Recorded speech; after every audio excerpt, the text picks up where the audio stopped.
it's time to sit back and relax with your favorite drink. And listen.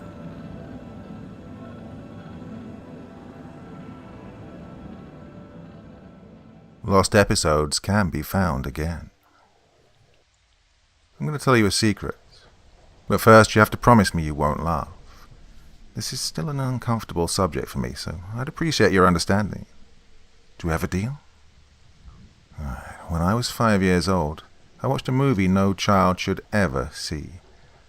I don't remember much about the circumstances of my viewing other than it was at the house where my family lived, late at night, in the dark with only the television providing light.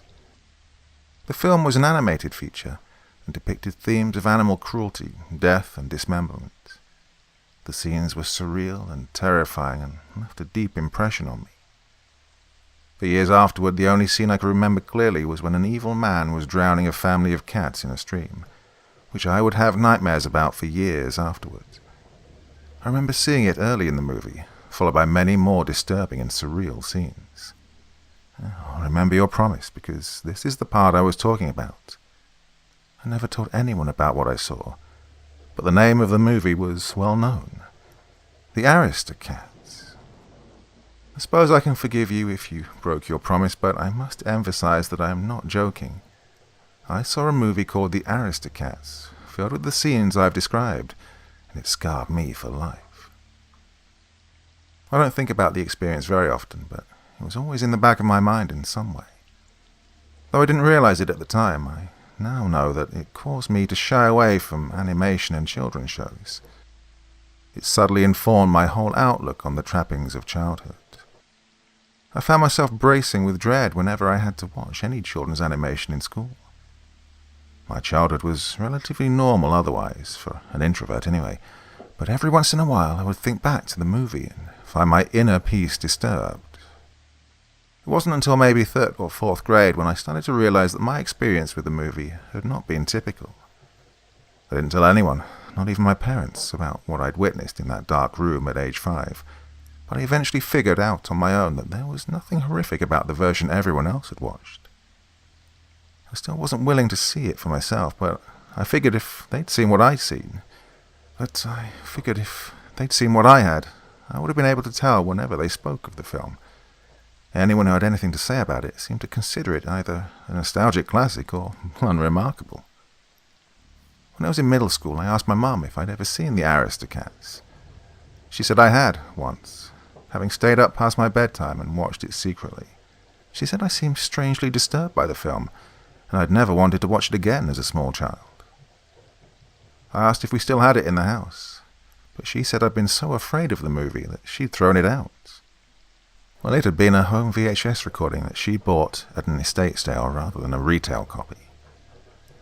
I finally decided to watch the movie again. I ordered it from the library and watched it one Saturday. It took me a couple of hours to work up the courage to finally hit play.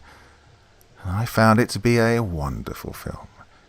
Immediately I realized that whatever I remembered seeing at age 5 had nothing to do with this movie. There was no graphic violence, no psychedelic scenes, nothing that should have traumatized me as a child. And yet what I'd seen all those years ago definitely shared elements with this movie.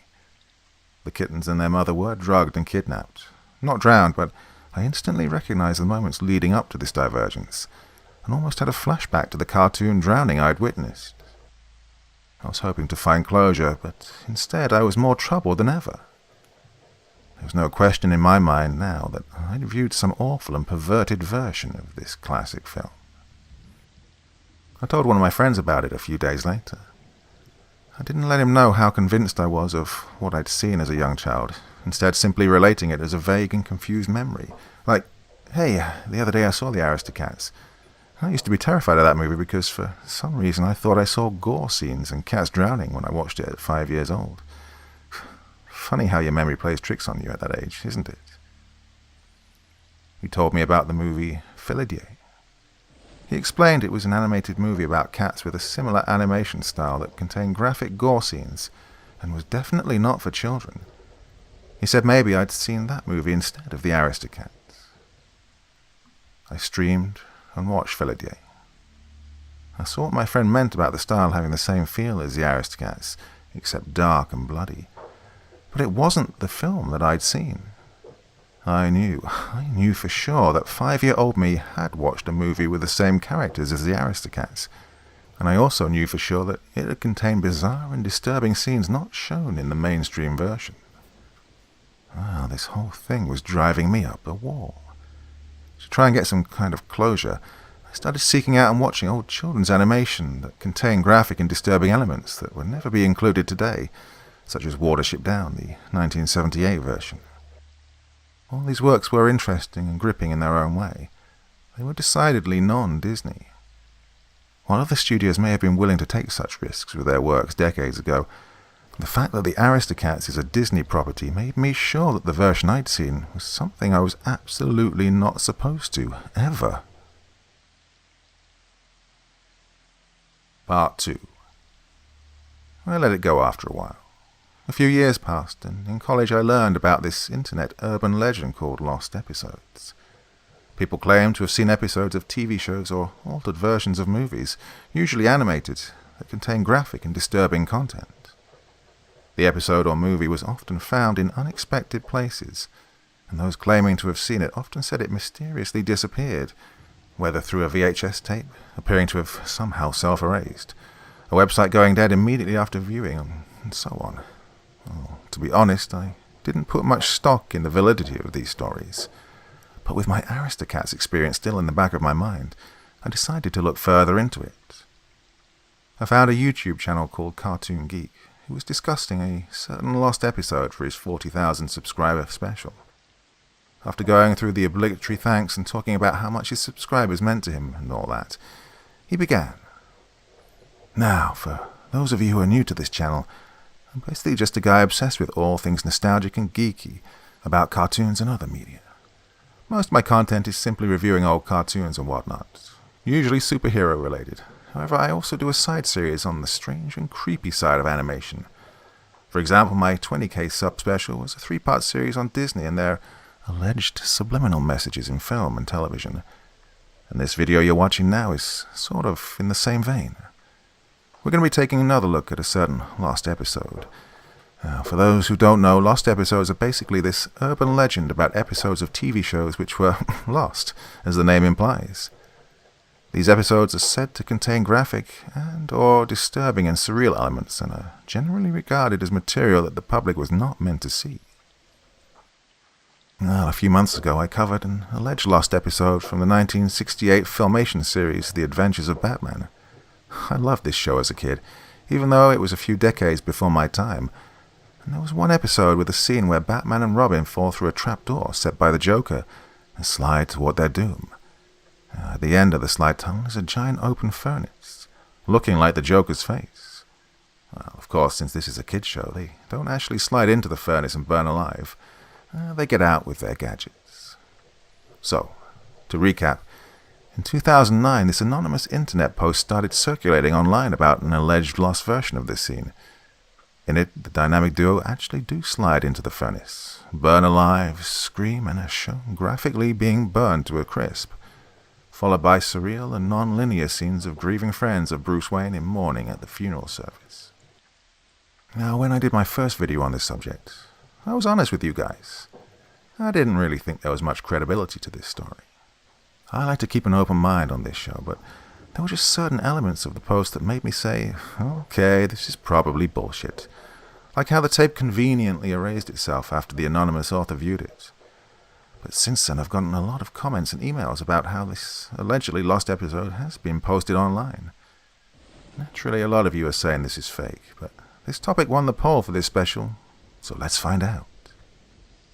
After some more preamble, the video cut to the alleged lost episode, at the part where Batman and Robin are sliding down the tunnel toward the furnace.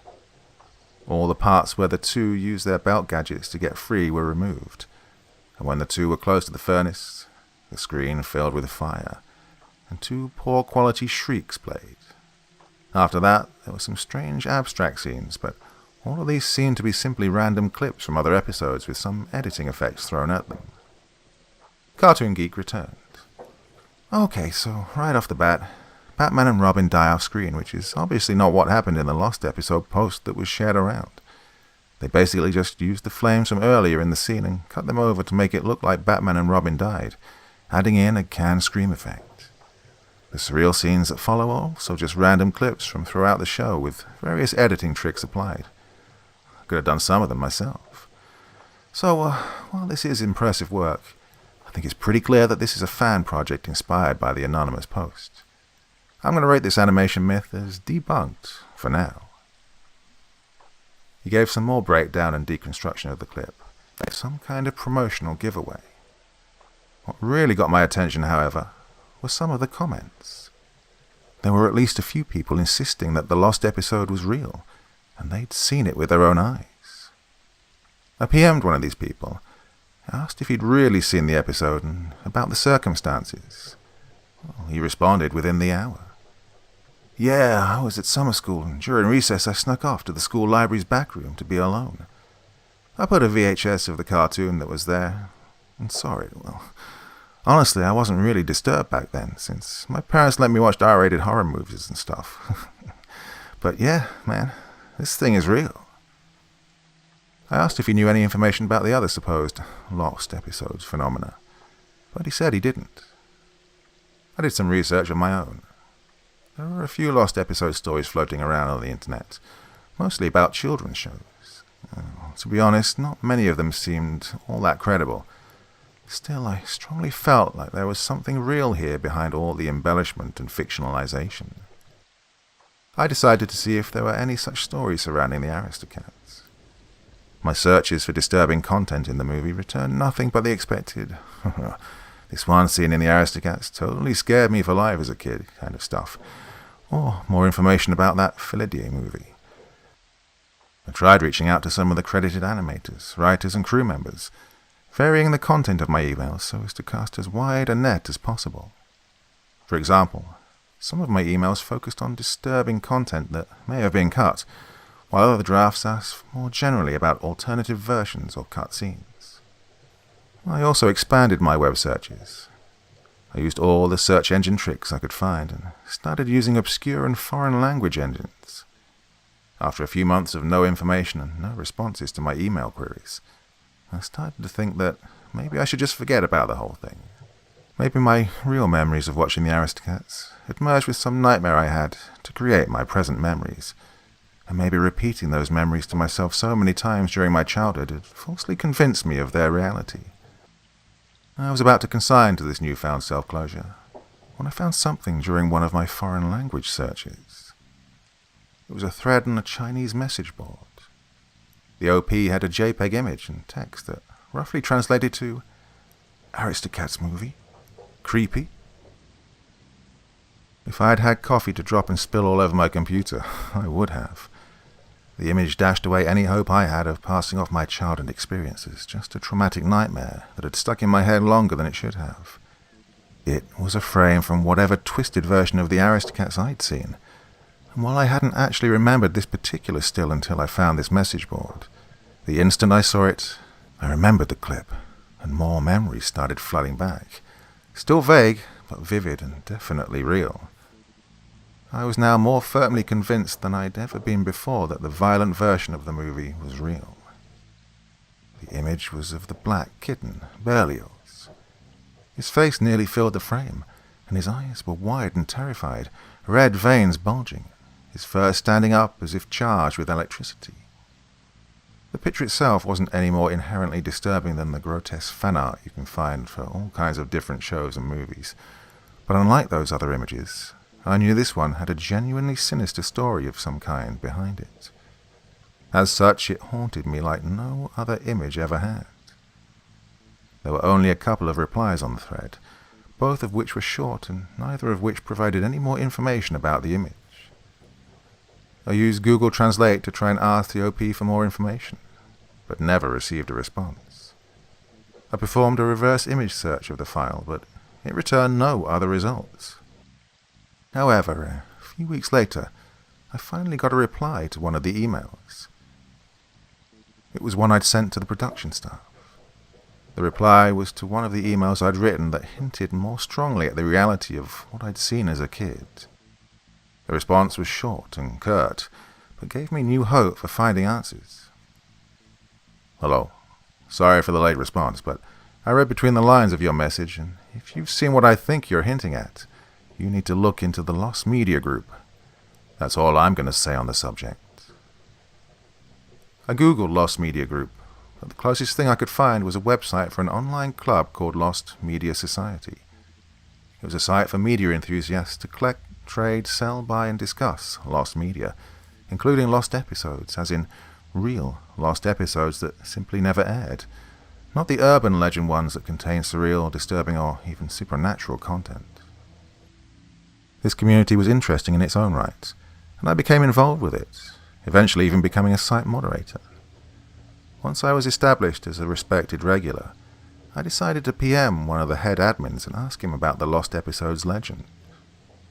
He responded that he had heard of it, but it wasn't really something the site dealt with. He recalled that in the past it had been talked about, and some had even suggested banning discussion about it since it was seen as a spam topic after a while. I asked if he knew about an organization called the Lost Media Group. He said he had heard of it, but didn't know anything about it, and suggested that I contact a certain other admin who knew more about this entity. I messaged this admin and got a response within the hour. He told me the Lost Media Group was the group alleged by some to be behind the lost episodes phenomenon. According to him, they produced not just altered versions of movies and television episodes, but were also said to make their own versions of other media such as video games and comic books. He said he didn't know much else about them, other than that some lost media collectors were willing to pay large sums for an authentic work by this group, and that before the Lost Media Society had banned discussion of lost episodes, some of these collectors had asked about them on the site. I asked if he could ever refer me to such a collector. He said my best bet would be a certain retired site admin who was no longer active in the Lost Media Society. He linked me a couple of archived threads by this individual asking about lost episodes, and gave me the man's email address. Well, I shot him an email asking about his interest in lost episodes, and even went as far as to directly ask if he knew about a lost episode type version of the Aristocats. Part 3. A few months went by with no response. During this time I researched as much as I could about lost episodes. I found out about another alleged lost episode of the Flintstones. The story behind this episode was much like other lost episode stories. A special episode of the show aired on an otherwise unused television channel and had gory and surreal content. The main difference between this story and the others was that this one had a somewhat credible outside source. The original forum post had a link to a digitally archived local news article from 1979. The FCC had received complaints from dozens of people claiming to have seen the episode. The complaints came from the Lake Kabetogama region of Minnesota, with most originating from a couple of specific lake resorts. The incident was locally known as the Kabetogama broadcast.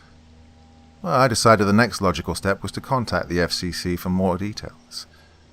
They responded within a week, saying that, unfortunately, they were not at liberty to give out such information. At that moment I considered filing a Freedom of Information Act request, but decided to take a different route.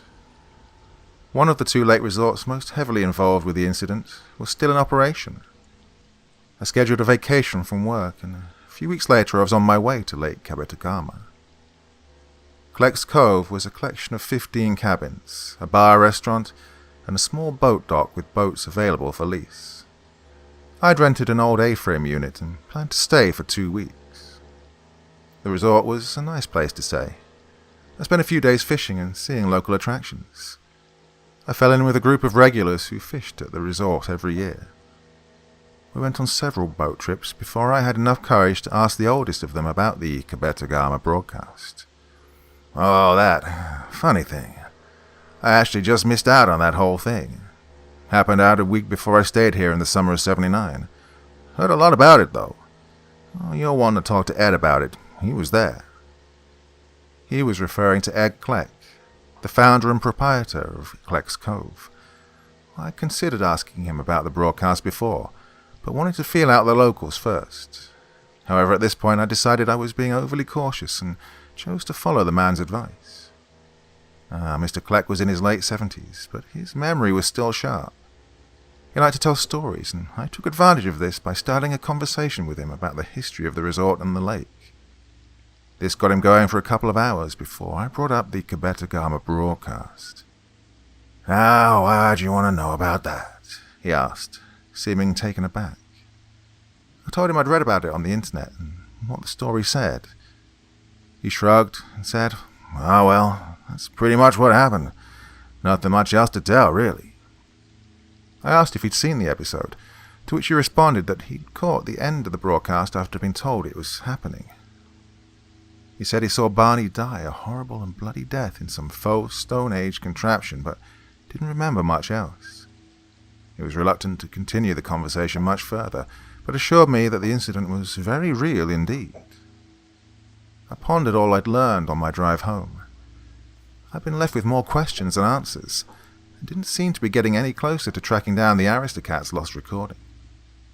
The more I learned, the more new questions came up. Was the disturbing Aristocats version I'd seen connected to the CREEPYPASTA broadcast, or the alleged Batman and Robin lost episode? Or was I making connections where none were? Did that person on YouTube who claimed to have seen the Batman lost episode really see it? Or had he just been trolling me? Oh, surely all these claims couldn't be coincidental. But there was no explanation for the existence of these lost episodes. While I was churning all this information over in my mind, I didn't notice the vehicle behind me until it was right up on my bumper. I swerved as it made contact and careened into a ditch. The other car drove by without stopping. I wasn't injured. In fact, my airbag hadn't even been deployed, but I sat in shock for many, many minutes afterward. When I finally got my bearings, I called 911 and told them my location based on the nearest mile marker. It took about 45 minutes for a state officer to find me. I told the police what had happened, but wasn't able to provide details such as the make and color of the car that had hit me, or their license plates. I didn't tell them what business I was on, or my lingering suspicion that the incident had to do with my investigation of the broadcast. Part 4. Despite this experience, I decided to stick my neck out a little more. This was getting serious, and I needed a clear picture of what I was up against. I had an acquaintance in the FBI who owed my family the favor of a lifetime. I convinced him, over dinner that I paid for, to look into the Lost Media Group for me. A few weeks later, he had a document for me. It was an analyst report containing all the information the FBI had on this mysterious group. The information known by the Bureau about the Lost Media Group is so scant as to strongly suggest that the group does not really exist. This report assumes the existence of the group for investigative purposes. However, most of the information contained herein is more speculation than confirmed fact. Most of the testimony concerning the LMG has been hearsay and off the record. The exact nature, size, organization, origins, and goals of the LMG are mysterious. It is said to be a multinational organization that is embedded in multiple entertainment industries and is most active in cities with large concentrations of entertainment companies, such as Los Angeles, New York City, Atlanta, Toronto, and Tokyo. Membership is by invitation only and is rumored to include a number of wealthy entertainment executives and financiers. Second-hand informants report that the group uses a variety of criminal tactics, including bribery, blackmail, and violence, to prevent the dissemination of information concerning them. It is speculated that the LMG uses other crime syndicates as proxies for their operations in order to obfuscate investigations into their activities, and that they mislead people into believing they are more powerful than they really are. Claims that the group possesses supernatural powers are likely the result of selective disinformation campaigns.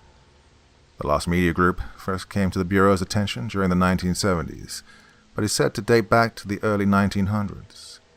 During the 1920s and 1930s, an urban legend emerged concerning mystery reels, which were said to be altered versions of syndicated movie theater reels that differed significantly in content and tone from the standard copies. The Bureau believes that the lack of public awareness of entertainment industry standards and copyright contributed to the fact that such works were not reported to the media or law enforcement. A recurring theme in testimony concerning mystery reels is that they often contain violent content that was more extreme than mainstream theater content, and several former members of censorship boards have claimed to have received complaints about them. Witnesses also claimed that mystery reels based on live-action films featured different actors, and these actors in retrospect seemed to have been coerced. One witness claimed that an actor in a silent mystery reel appeared to be saying, "Help me," before being silenced by someone off-screen. These claims have led the Bureau to believe that the LMG may have participated in trafficking in human beings.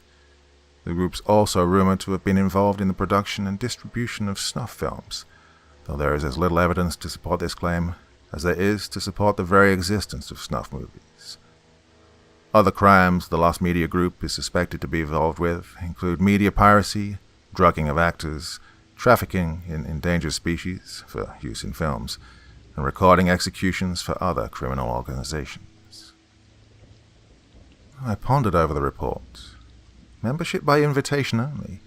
Well-funded, well-connected, must be well-organized. Yet their activities seem nothing short of bizarre. Why would a group with the kind of resources this group apparently had, unlike the FBI, I was beginning to take the existence of the LMG for granted at this point, not spend them on more traditional and profitable criminal activities? Why would that many people commit so many resources and risk so much just to make movies?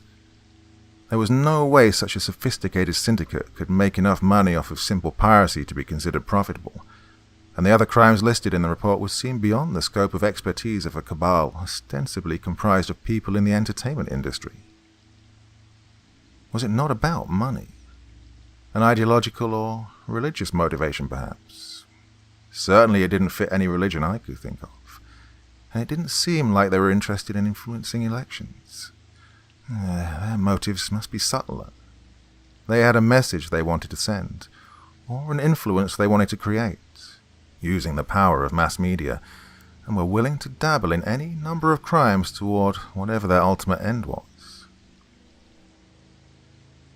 Part 5. A few weeks later, I received a reply from the former Lost Media Society admin, the one who was said to be attempting to collect lost episodes. He told me he was not aware of an Aristocats lost episode version, but that he was nevertheless now in possession of several lost episode copies, and was willing to show them to me, for a price. To be exact, he wanted $1,000. Well, I agreed without hesitation. I wasn't at a point in my life where I could comfortably spend $1,000 on anything, let alone a prospect that something might not deliver, but I was afraid trying to talk him down to a lower offer would make him break contact, and something in my gut told me his claims at least were sincere.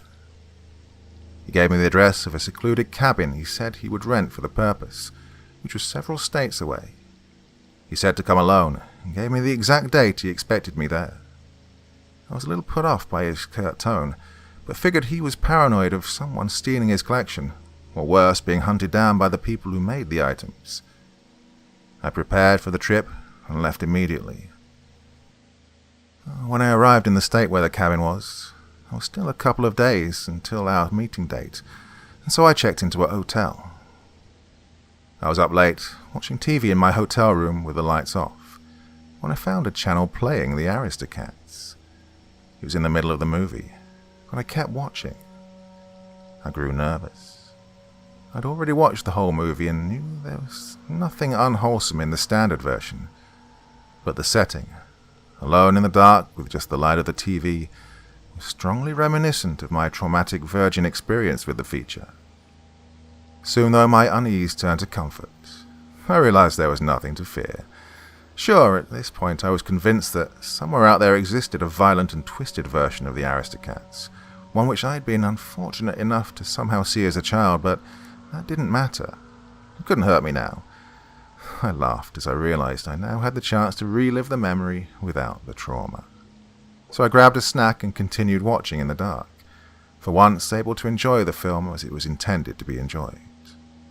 I was able to appreciate what a truly great movie it was, how much effort was put into the animation and voices, how great even the music was. The soundtrack was a little distorted, though. As I turned up the volume to hear it better, I realized it wasn't the TV. The music became faster and more distorted, and the scene began morphing into abstract images. I heard screams from the TV, and disturbing images too brief to make out clearly flashed on the screen. This all ended with the still image of Berlioz, the one I'd found on the internet, with his eyes bloodshot. On the image were 2 words in red caps. Stop asking. The screen then went to black. I sat in total darkness, my body quaking, tears and snot running down my face, hardly able to catch my breath. I turned on the lights, threw up in the bathroom and switched the channel.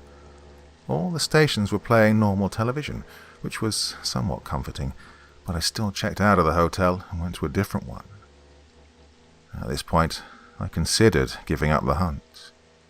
My first goal had been to find out if lost episodes were real, and I'd certainly achieved at least that. Whether going further and finding out the exact nature and origin of them was worth it was becoming an increasingly dubious prospect. Whoever was behind them had powers and resources to seriously threaten me. I didn't know if full closure was worth risking my neck any further for. In the end, I decided to keep going, though. I was close now, and if there was some secret, powerful group behind all these lost episode stories, the world needed to know. Who were they to try and intimidate me into giving up? No, I wouldn't give up the hunt. At that moment, I doubled down in my determination. At the appointed time, I showed up at the cabin. It was night, and the moon flooded the lonely cabin in an eerie glow. There was a vehicle in the driveway, but the lights were out, and there were no other signs of occupancy. I timidly went up and knocked on the door. Without turning on any lights, the man greeted me. For his own safety, I will not describe the man, safe to say that he appeared middle-aged. So, you were serious about this? Good. Do you have the money? I gave him the wallet of cash. He turned on a lamp and counted it out, then motioned for me to follow him to another room. He closed the door behind him before turning on the lights. The room had a high ceiling and nature paintings on the wall, along with a single shelf of old books that were clearly there for decoration. Centered on one of the walls was a large plasma television. There was a lot of space, but the man himself had only put a couple of chairs and some plastic storage tubs on the floor. So, here's my collection. It ain't very big, but you'll have a hard time finding these items anywhere else. Sorry to have to charge you so much, but you gotta realize I'm taking a huge risk by showing you this stuff. You gotta make it worth my while. I trembled with anticipation. At last, I was about to have some real, concrete answers. Like I said in my email, I don't have, nor have I previously heard of, Aristocats video made by these people. But from how you described it, I completely believe you saw it. It fits right in with the kind of thing they would make, he continued. By they, you mean the Lost Media Group, I interjected. Yep. They'd be behind this thing you saw, along with that Batman Lost episode, if it indeed exists. Though I haven't been able to find it myself, but again, wouldn't be surprised. I don't know what their goal is in making these things, but they're interesting as hell, so I collect them. I asked if he could share some of his contacts, but he flatly refused. I only give that information to trusted friends, and even if you were one of them, I'd make you pay more than you could afford. Please don't ask me that again. You're lucky I even agreed to show you my collection. Well, I was a little flustered by his tone, so I just nodded. And then we got back down to business. He opened one of the stubs and pulled out a VCR, along with a black VHS tape with a white label that read Pink Panther in black Sharpie. He hooked up the VCR, inserted the tape, and played it. It was a lost episode from the Pink Panther cartoon series, which was a show consisting of short sketches, about 5 or 6 minutes each, with the Pink Panther going on various solo adventures and getting into trouble with other characters and situations, which he manages with his superior mastery of cartoon physics. There's never any dialogue save for the occasional wordless exclamation or babbled nonsense, like in the Tom and Jerry cartoons, and every short has the Pink Panther theme playing throughout. I'd watched a little of the show as a kid, but didn't have many memories of it. This episode was called 40 Shades of Pink, which I assumed was a pun on how Ireland is said to have 40 shades of green. Since this was a St. Patrick's Day themed episode, it took place in a green land that while not explicitly identified as Ireland, was obviously supposed to be the Emerald Isle, or at least some generic insular Celtic fantasy land. The short involved the Pink Panther trying to steal a pot of gold from a leprechaun, or rather, the recurring little man character dressed as one. As the Pink Panther was walking over a rainbow like a bridge, a storm cloud caused it to disappear from under his feet. He fell, and there was a sickening crunching sound. The Pink Panther was shown bleeding out on the ground, bones jutting out. Then he saw the leprechaun's pot and crawled over to it. Despite his injuries, a smile of victory crawled across his face. As he peered down into the pot, the leprechaun appeared from behind and pushed him in, closing a lid over him and then roasting him alive over a fire.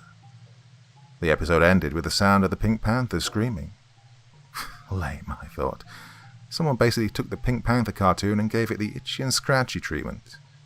It was somewhat disturbing that whoever did it clearly had access to the original animation resources to make it look exactly like a real episode, but overall it was underwhelming compared to what I was expecting.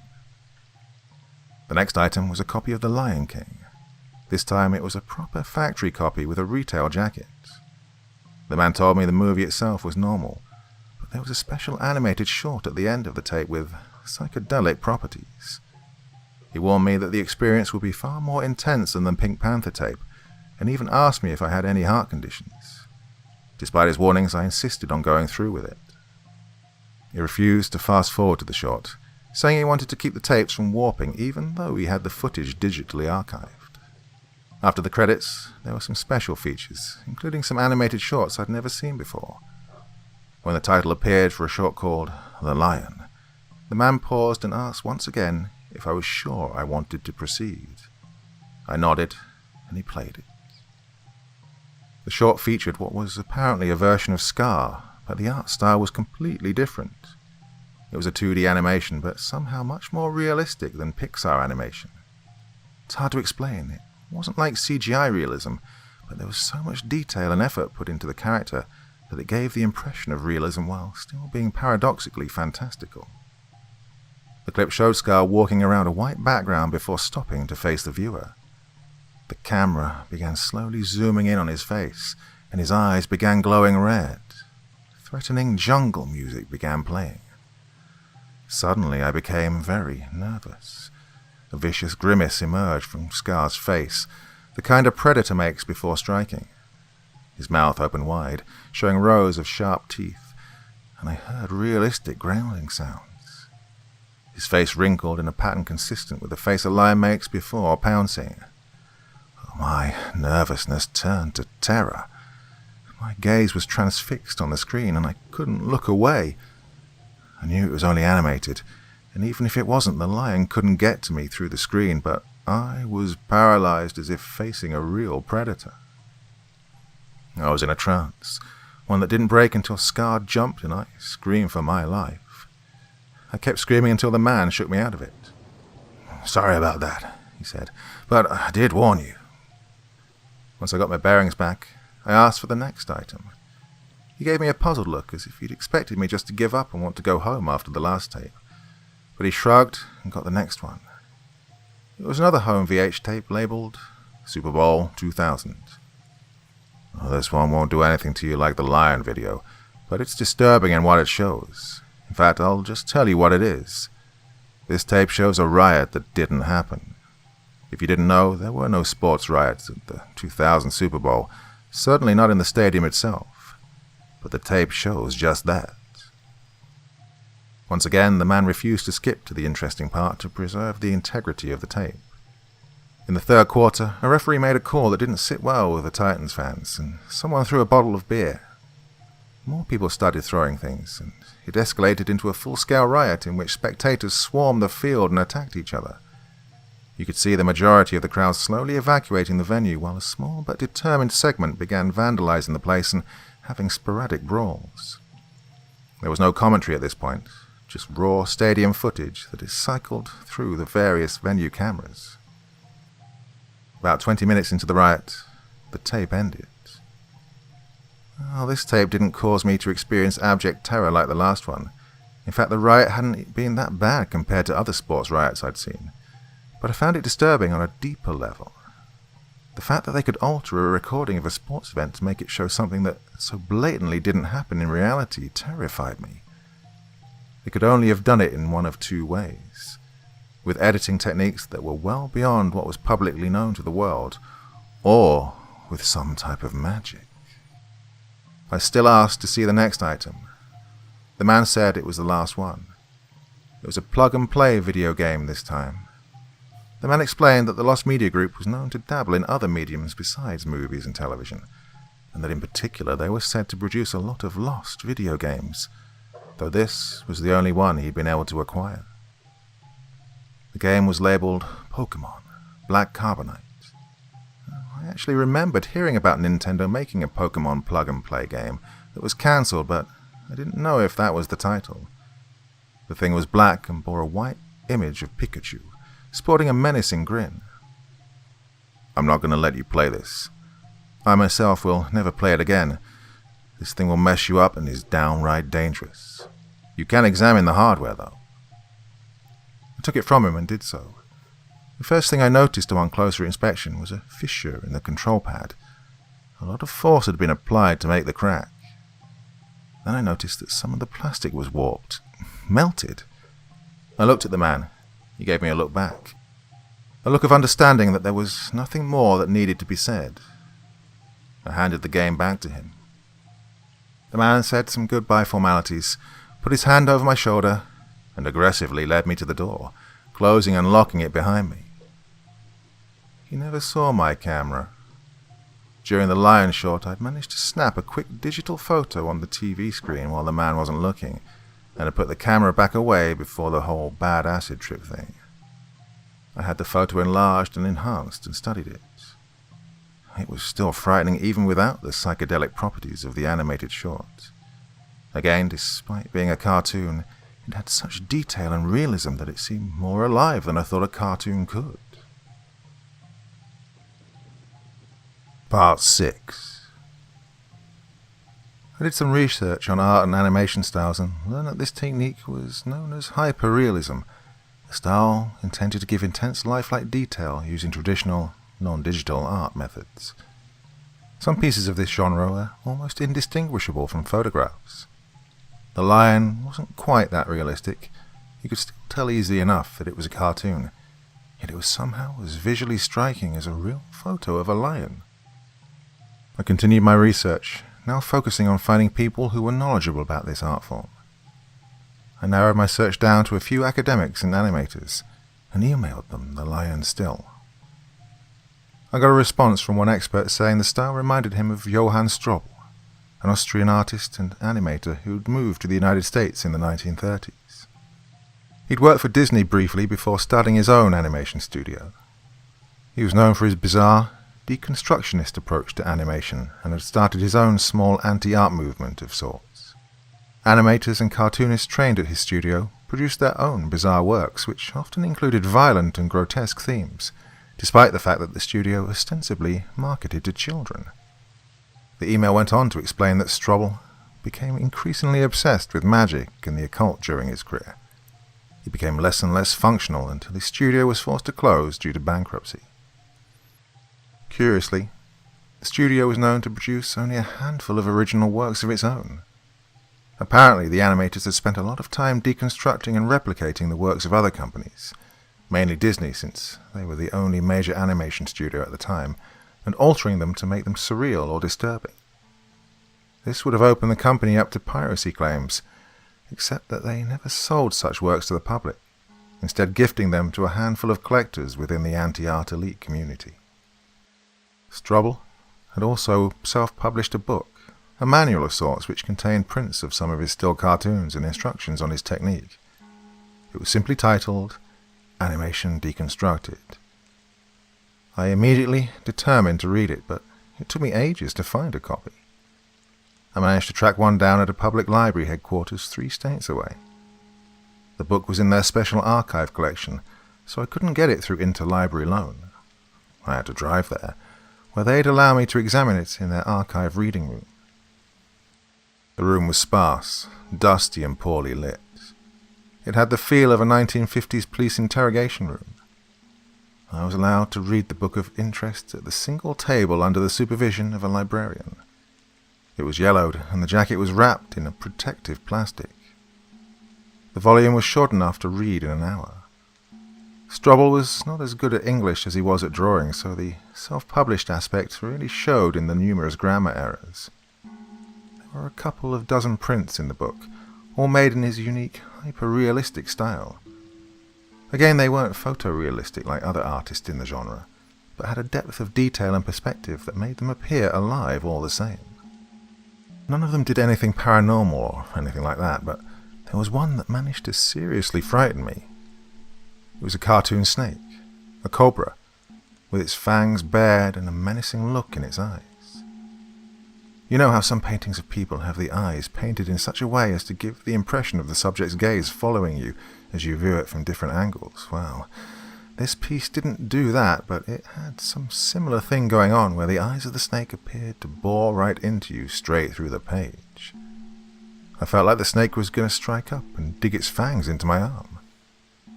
I didn't have a trippy experience like with the lion animation, but it was surreal and unnerving.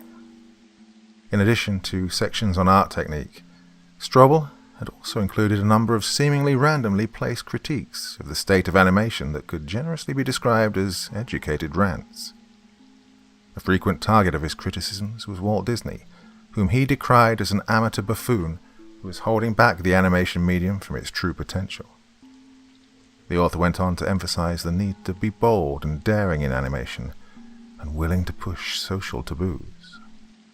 I returned the volume to the librarian. I hadn't discovered anything that would help me with my search for the Aristocats tape, but at least I'd come away with some interesting insights into the philosophy of the man who may have been behind it all. My next step was to visit Strobel's studio, which involved yet another cross-country road trip. I started to wonder how much gas money I would have ended up spending by the time my search for that damn video had ended. Was it really cheaper than flying? At least the studio was still standing, though I'd arrived anticipating that anything of major interest would have been looted decades ago. Still, I held out hope as I pulled into a shopping centre parking lot. The rest of my journey would have been on foot, since the studio had predated modern roads. I crossed the interstate, there being only light traffic, and found and followed the old dirt road that would have been the sole source of vehicle traffic back then. By now it was largely overgrown, and I cursed myself for not bringing a machete. It took me 2 hours to reach the location. It was a one-story building with its windows boarded up and foliage growing all around it.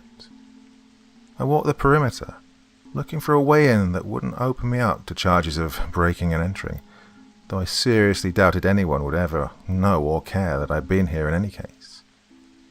To my disappointment, no entryway had been left by previous urban explorers, and I had to hack away the boards of one window with a hatchet. Well, it may have been easier to smash down the door, but that felt somewhat less ethical. There was, of course, no source of light, except the now open windowway, but I had the foresight to bring 3 high-powered LED lamps in my backpack, which I now set up around the floor, relieved that I didn't see anything scurrying or slithering.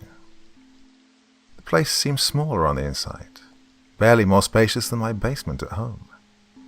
There was no furniture except a couple of broken easels on the floor. Well, they probably sold off the tables and desks to pay off their debts, I thought. Some scuff marks were visible on the wooden floor. There was a low wooden partition that sectioned off a small segment of the room. I guessed that this was where the administrative desk had been, while the rest of the floor was used for the actual animation work. Well, like I said, I hadn't really been expecting to find anything important, but it was still disappointing. I spent the next couple of hours pacing the floor, wondering if the whole trip had been a waste of time and mileage. I was about to pack up my lamps and leave, when I discovered a trap door behind the floor partition. I'd taken one of the lamps off the floor to perch it on top of the partition, and then allowed me to see the outline of the trap door along with its hinges and latch. The door was about 3 feet by 2 feet. I grew excited, and opened it. Annoyingly, the door didn't appear to have a mechanism for staying open, and was too heavy for me to hold up.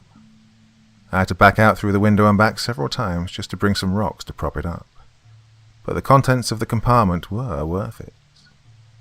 The compartment was about 3 feet deep and contained what looked like diagrams for animation or film devices, along with various little parts, knobs, bolts, lenses, and the like, all scattered at the bottom. I studied these with fascination, but could make neither head nor tail of the schematics. I tried fitting some of the parts together, with no success. I decided against taking these items with me. I had rationalized that violating the law by entering this place unlawfully was worth pulling back the curtain on whatever had caused my childhood trauma, but these items were unlikely to be of value to that end, and thus stealing them for my own curiosity would go beyond the bounds of that justification. However, I did photograph each one of them, just in case. Part 7. The next few months were uneventful. Once again I felt like I'd hit a dead end. I took a break from the mission and focused on life's obligations. I just managed to comfortably put the lost episode search on the back burner and feel contented when I received an email with the subject, "What you've been looking for." I hesitated a good few minutes before opening the message. "Hello. If you want answers, meet me at this address and time." Oh, my heart raced. This email wasn't from any of the addresses I'd messaged. I instinctively felt I was about to finally get closure and was suddenly terrified. Perhaps even more terrified than I'd been at any point before in this journey. More than when I was run off the road, more than when I was hypnotized by a cartoon lion, more than when I'd been threatened through the TV in a motel room. My hands were shaking so much I could hardly use the keyboard to navigate to a new tab and look up the address. It was an empty lot from an abandoned building that had been razed years ago. The Google Maps Street View looked somewhat foreboding, but it was within comfortable driving distance of my apartment, which terrified me even more to realize the sender knew what city I lived in. Still, I asked off work for the specified date, and was racked with dread until it arrived, barely able to concentrate on my job, and drove to the lot 3 hours ahead of time, parking my car in the street, as was typical for the neighborhood. It was a sunny spring day, and the wind made me uncomfortable despite the warm weather. Each passing car made me apprehensive, particularly the ones that appeared to slow down. I had an overwhelming urge to drive away as the appointed time drew near. When the car stopped at the lot exactly at the time, I was surprised to see a woman get out. She had cropped red hair and appeared to be in her early 40s. She was wearing a black leather jacket and walked right up to me. She smiled slightly. "Hi, you can call me Kathy. I'm from the group you've been looking for." Well, I swallowed and rendered a quiet greeting. She didn't look threatening. I had trouble imagining what could have possessed her to join an organization like the Lost Media Group, but right now I had other things to be concerned with. "Oh, don't worry, this isn't a setup," she reassured, reading my apprehension. "If we wanted to do you in, we could have and would have done it already." "So then, what do you want?" I interjected. "We want you to stop looking into us," she stated plainly. And to that end, I managed to convince the higher-ups to let me show you what you've been looking for so that you and we can put this behind us. "You mean the Aristocats video?" I asked. She nodded. "For security reasons, we obviously can't just give it to you. The best I could arrange was for you to be allowed to see it, under supervision, at one of the abandoned movie theaters we use to give private viewings of our works for select patrons. We're about to leave that location anyway, and needless to say, you shouldn't even think about telling people we were ever there." Well, I nodded and grunted. If it meant finally getting answers, I was willing to put up with a little more bullshit. "Oh, I hope you have the whole day free, because the theater is several hours away." I nodded again, suspecting that she already knew the answer. We got in her car and were off. We drove in silence for the first hour or so. Then I asked her why the group made lost episodes. She waited a few moments before answering. "Well, I guess you could say we aim to challenge the status quo of programming and give animators a chance to really test their limits. That's why I joined when the organization invited me." And why do you leak them to the public, if you want to keep them secret? I prodded. We don't leak them. Sometimes they just get out and people who weren't intended to see them do. I don't know how you ended up seeing one of our works as a kid, but it wasn't supposed to be. What about the Kabetagama broadcast? Some member of our organization was messing around when he wasn't supposed to. Or maybe it was a TV broadcast only intended to be seen by members back when we were a little more lax about security. Look, I said we'd show you what you've been looking for. Beyond that, I'm afraid I'm not at liberty to satisfy your curiosity about our inner workings. I was silent for a few more minutes. Her answers were suspect. The Lost Media Group seemed like the type of group that would find pleasure in shocking and traumatizing random people with their twisted works, and I didn't quite buy that all exposure to non-insiders was unintentional. I thought back to the FBI report. I also wondered if she was completely happy with the choice she'd made to join the organization. Well, I've already seen part of your Aristocats edit recently, I finally said. Kathy pursed her lips, and I could see in her eyes that she was briefly considering whether it was worth trying to pretend she didn't know what I was talking about. She decided against it. Yeah, sorry about that, I guess, but I guess they figured if we gave you a good scare, you might give up and leave us alone. I was annoyed at her choice of words, as if they were the ones who only wanted to be left at peace all the time. I could only wonder if it had been her idea. I also wondered if she knew I'd seen several of their other projects as well. When you visited Strobel's old studio, that was when we decided it was time to make a peace offering and get you off our back. The theatre appeared to be one of those many theatres that had been opened during the 90s blockbuster boom and then abandoned during the 2000s. It was along the interstate, isolated from any other buildings. We entered through a side door Kathy had a key for. The lobby was unlit except for the sun outside. I could see a ticket counter, a concessions area, and posters for old blockbusters on the wall. Covering the floor was carpeting of a faded, colourful pattern. Adjacent to the small food court was an empty room that I guess used to be the video arcade. Kathy told me to give her my phone, which I did. She then escorted me down the gallery hallway to the last gallery. She asked me if I was sure I wanted to see this. I answered yes, and she said I could sit anywhere I wanted. I chose a seat near the back while she went up to run the projector. I began to feel scared. Sitting there in the dark, abandoned gallery was very reminiscent of sitting in the dark watching the Aristocats all those years ago, except that all the extra space made it even more ominous. When the feature started, I could tell immediately that the audio was off. It sounded shrieky and low quality. Otherwise, the movie was normal up until the point when the butler decided to get rid of the cats. Instead of drugging them and leaving them abandoned like in the normal movie, he drowned them in the river. It went downhill from there. Suddenly I was a 5-year-old boy again, watching in horror as characters were mutilated, decapitated and burned, all while strange visual and audio effects were applied. One particularly shocking scene featured real footage of cats attacking and killing a man. In real time, lines were drawn over the scene, covering it in sketchwork until it had become a completely animated version of itself. It was done with such absolute perfection of technique that I was sure Strobel must have done that bit himself. I eventually got a grip and was able to sit through the rest of the thing calmly. It wasn't pleasant, but I was at least relieved to finally be getting it over with. When it was over, I think I had tears in my eyes. Kathy drove me back to the empty lot, and it was dark by the time we arrived. Before I got out, she spoke to me one last time. Now, listen to me. You found what you were looking for, and now that you have, you need to let it go. I took a big risk even pushing to let you in behind the scenes for that brief moment.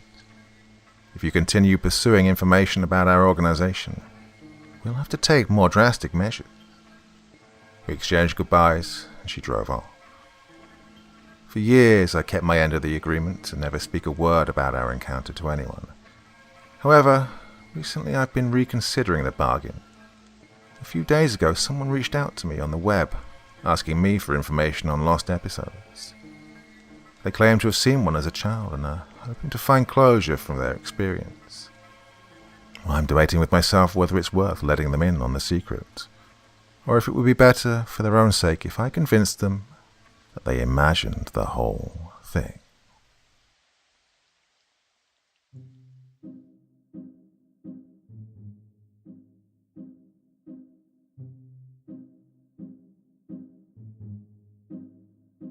Wow, what a fantastic story that was. A very interesting take on the lost episode genre, taking it into a fairly new dimension, I would say. Very interesting for me to read. Enjoyed that one a lot, and I hope you did as well, listening to me read it to you. So quite an interesting one for Monday evening. I, of course, will be back again here on Wednesday and Friday, and depending on how I feel, probably be some stuff on the second channel as well. Well, my dear friends, that is definitely enough for me for one evening, but I will be back with you very soon. Until then, very, very sweet dreams, and bye-bye.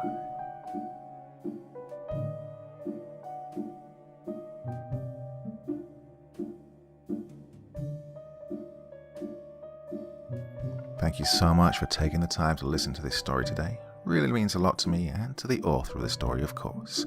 Well, if you want to know more about me, I'm pretty much everywhere on social media. You can find me on Facebook, Twitter, Instagram. You can download my music on SoundCloud. I've got a Patreon if you feel like. Throw me $1 or $2. Very much appreciated. And of course, on Reddit, I have a place where you can leave stories if you want me to read one that you've written. Well, hoping to see you all again very soon. Till then, sweet dreams. Bye-bye.